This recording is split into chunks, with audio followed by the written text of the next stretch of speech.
How you doing? And thanks for watching. This is George at Wicked Warnings here with a really nice 2019 F-150. This particular model is an XLT in magma red, which is a very deep red color. This is a very popular construction LED safety strobe lighting package that we do for this particular truck. We do them for all kinds of trucks, cars, vans, buses, SUVs, etc. On this one, you can see we're featuring our mini bar on the roof on our drill-free bracket. And if you'd like to purchase this kit, follow the links in the description of the video by clicking the read more down here, or click the infographic up here, and you'll be able to get more info on all of these products and pick up this exact parts package so you can do this install on your own truck. On the grill of this truck, we're using our mini thin, low profile LED strobe light in full amber. It is synchronized and alternating in a quick triple flash pattern.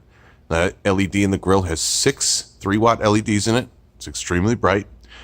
On the roof, we have a 16-inch mini bar, our Wayland mini bar, attached to our Acari drill-free bracket, so we have no damage done to the roof to mount that mini bar, and there's no magnets involved, because as you know, these aluminum trucks, the magnets do not work. So this particular bracket, magnet-free, permanently mounts the light bar above the roof of the truck and increases the clearance above the roof 3.5 inches. I know that's a question asked commonly. How high is it?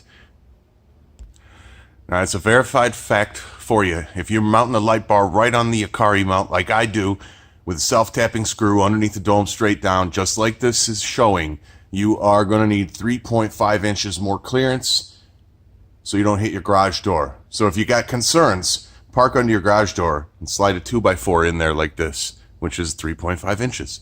And if the 2x4 fits, you're good to go. But that's the additional height that you're losing. There's a nice shot of that mount.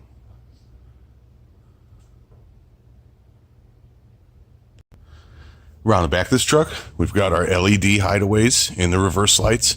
This is a very easy install also. You drill off to the side of the original bulb. Just drill a 1-inch hole with a step bit is preferred. And you're able to install that strobe light and seal it up with a little RTV sealant. We've got an amber on this truck, but we do have these hideaways in all 5 colors. Here on the dashboard, we have a very popular spot where we put our switch. Everybody seems to like it right here. Try to get a little light in here so you can see. There you go. Just a simple 3/4 rocker switch available right on the website and in the links below. Thanks again for watching Wicked Warnings. We hope you enjoyed this video. Catch us again on the next one. Remember, keep us in mind for your #1 construction and safety strobe lighting and equipment source is Wicked Warnings.